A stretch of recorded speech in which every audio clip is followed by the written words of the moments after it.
Welcome to my YouTube channel. My guest on Facing the Canon is Captain Kevin Shaw, former commanding officer in the Royal Navy.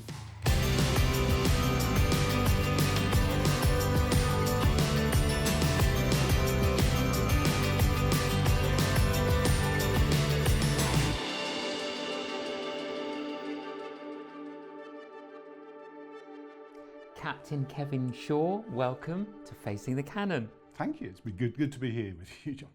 Now, you're a captain. Captain Royal Navy. Royal Navy. So I've served for about 34 years in the Royal Navy.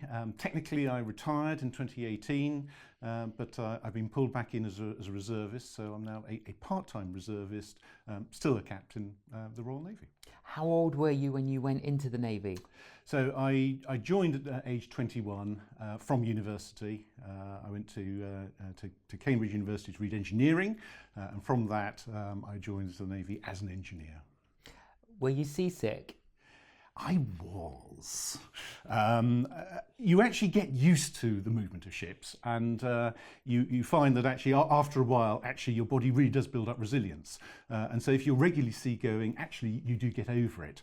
But that means then that when you spend a long time alongside, actually it starts to come back again. So it's actually better just to keep going if you are seagoing. My wife's uncle took me fishing at Cape Cod.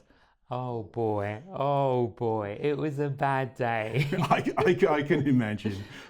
So does it take a while to get over seasickness? So it normally takes, I suppose, about 2 weeks to build up the resilience, which is fine when you're seagoing, but I've also done quite a lot of yachting, and you don't generally tend to be that long at sea, although I have done that long at sea on a yacht. But yes, so in some ways I find that you end up being more vulnerable when you are on a yacht. Well, so what made you go into the Navy from university?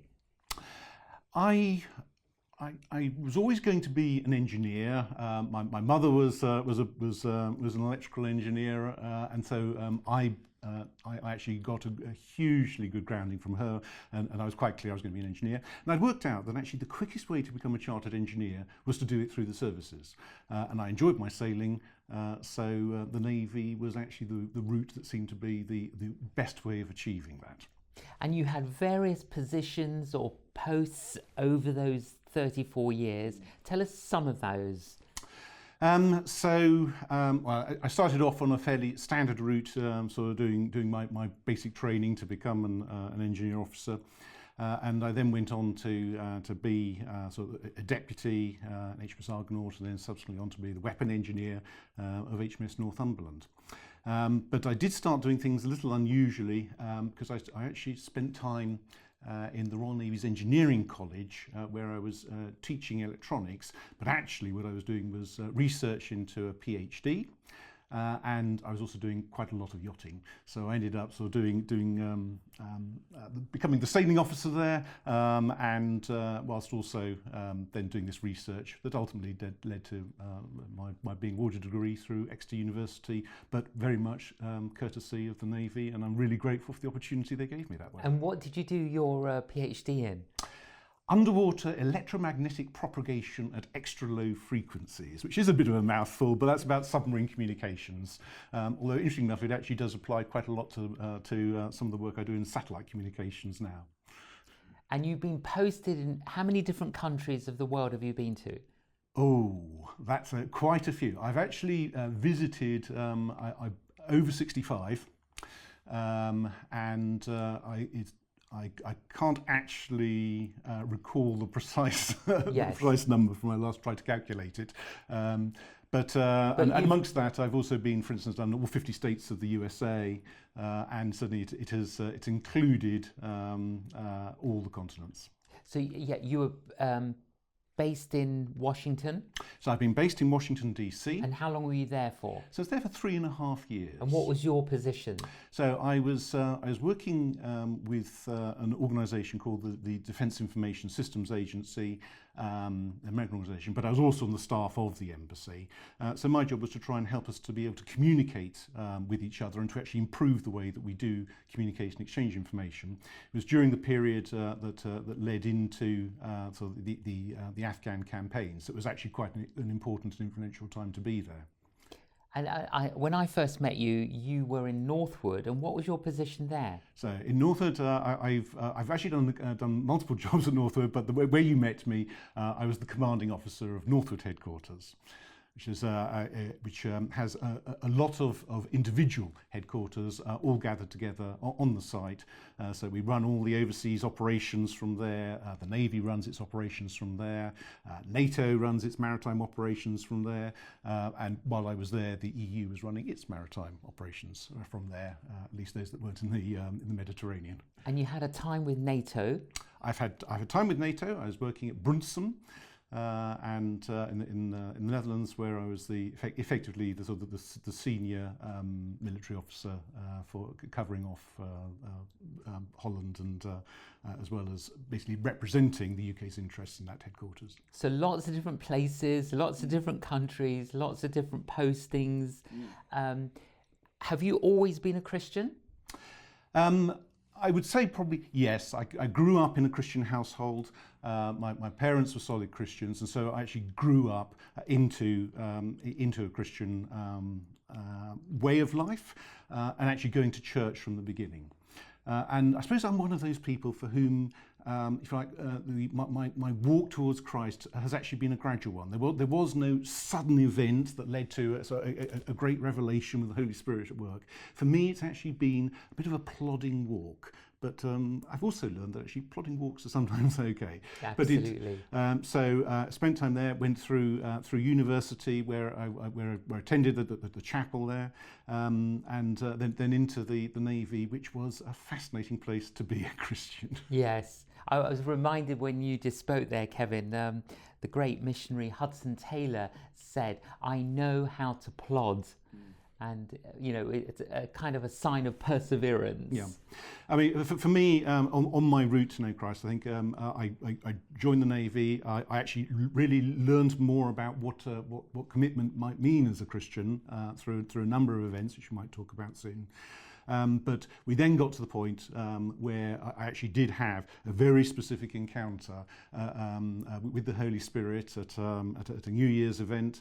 And that was when I absolutely knew where I stood with Christ, but also at that point that I actually knew I was saved, and I knew that I had a purpose that God now was wanting to apply me to. What happened on that evening? So that evening, it had been a result of a talk.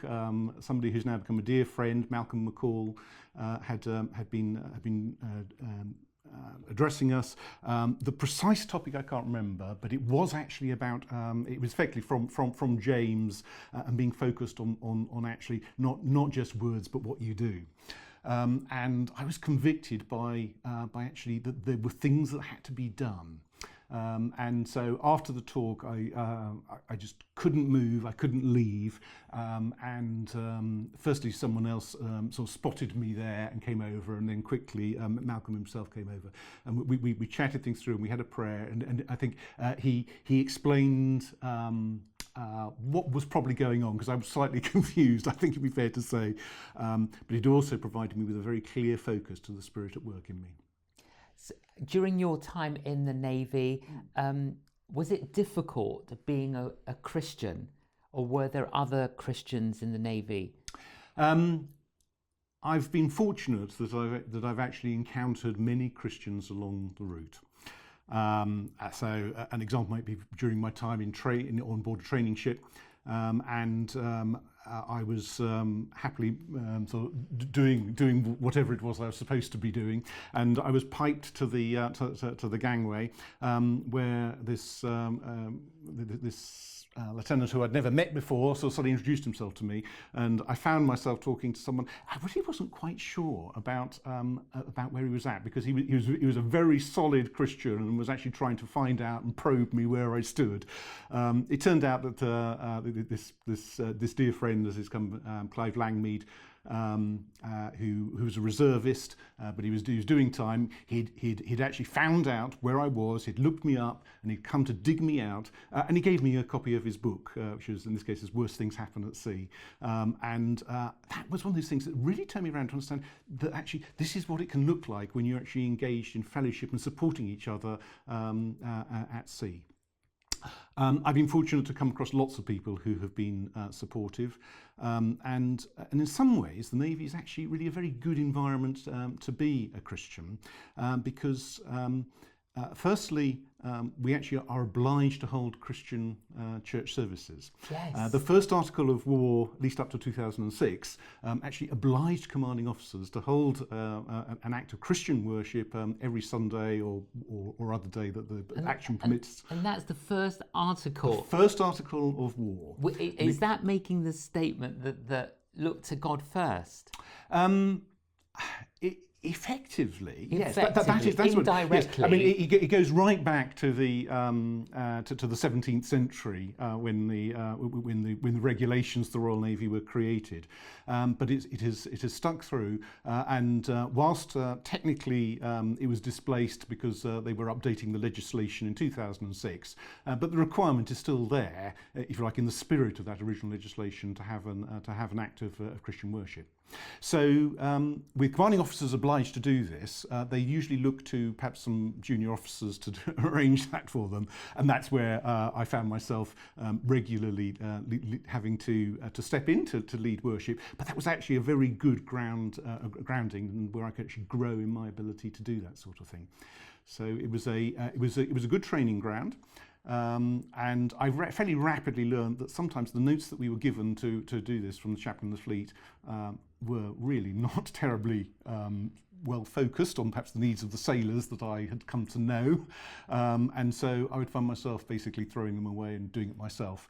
So I was fairly quickly sort of producing commentaries on text, and so that was perhaps one of the ways that I've grown and got used to leading acts of worship for a long time.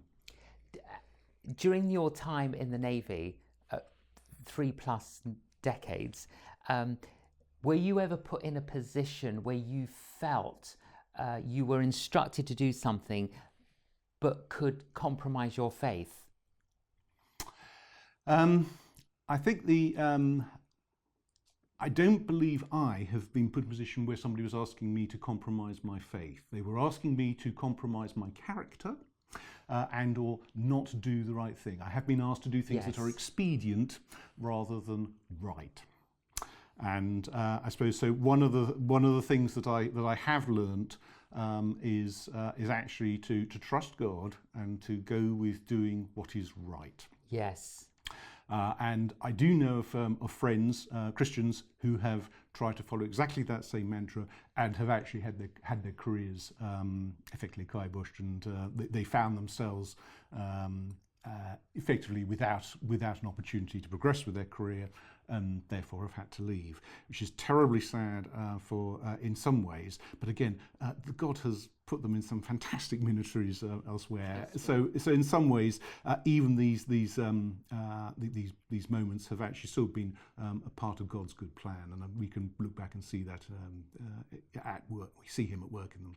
Yeah, I'm reminded, Kevin, of that scripture where God says, "Those who honour me, I will honour," and that is so true. And that there are some for whom actually they will make it all the way, honouring God, and the system will support them. And for instance, one of my sort of, I might say, vicarious mentors was General Sir Richard Dannett, who made it to head of the army, but actually was very well known both as a Christian. But he was also the soldier's general. He knew how to look after his people, and you could see his love of God showing through in love of people, but actually doing it in a way that was still applicable and compatible with service way of doing things. As you look back over the time you were in the Navy, were there occasions when you were fearful? In 2011, I had what doctors presume to be a deep vein thrombosis, DVT, that resulted in blood clots in both lungs. And as my wife, who's a doctor, subsequently described to me, actually that was a very life-threatening situation. And I can't say I had a specific sort of word, but it was a sense of calmness and an assurance that God had more to do with me yet. As you look back, you must have learnt a lot of skills when it comes to leadership. What leadership components are important? I think the first thing is actually being able to demonstrate good character, to actually be somebody who people know that they can trust, somebody who actually is going to try and do the right thing.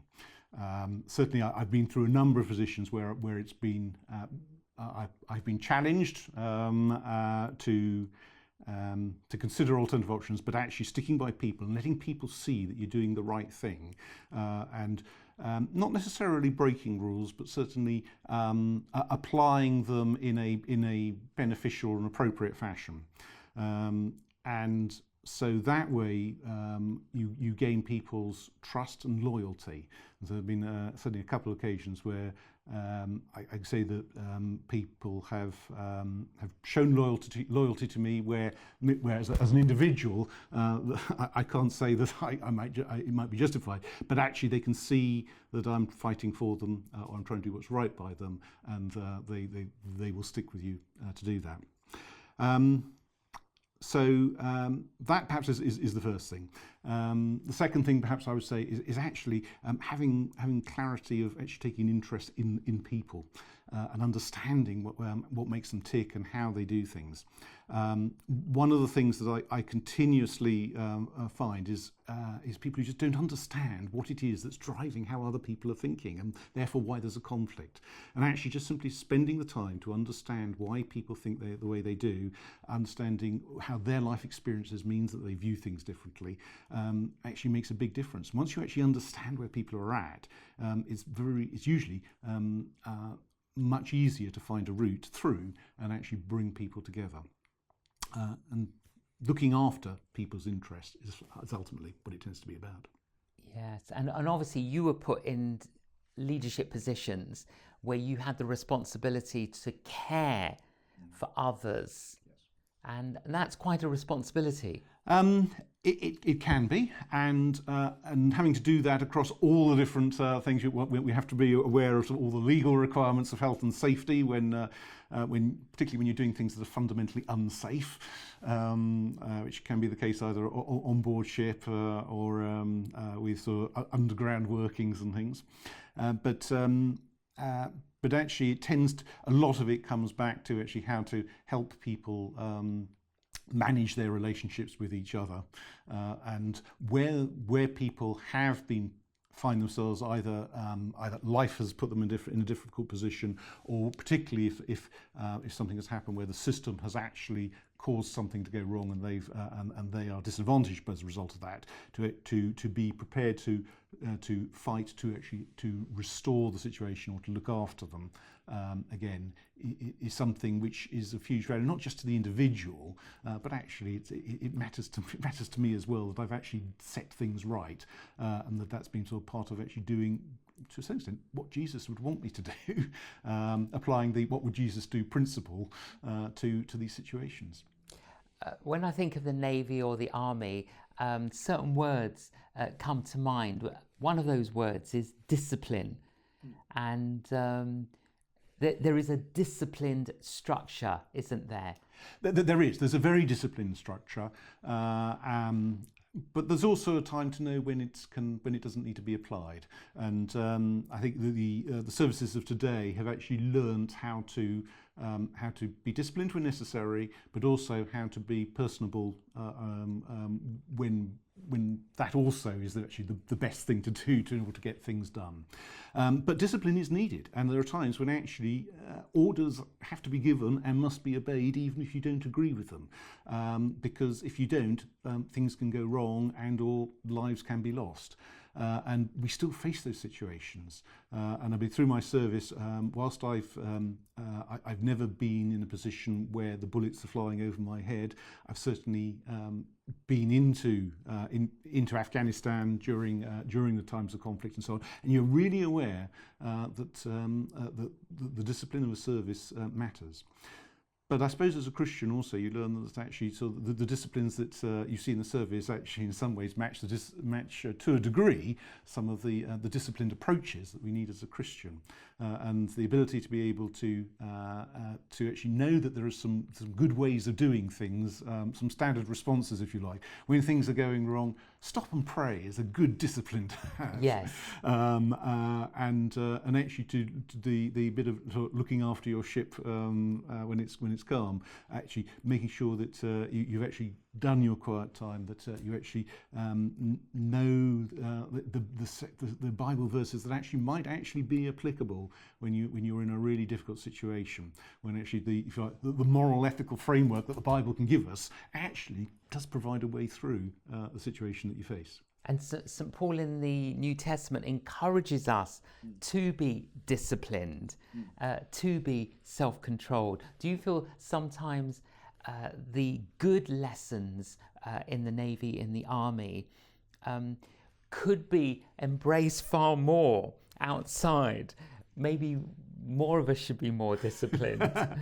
Of course we should. I think a lot of the nature of what people think of as a discipline in the armed services perhaps is of might be of limited or more limited value, but there's a lot of disciplines particularly relating to understanding how to build character, how to do the right thing, and sometimes about simply building endurance, where actually there's an awful lot of good that I would love to see transferred into wider society, at least more generally.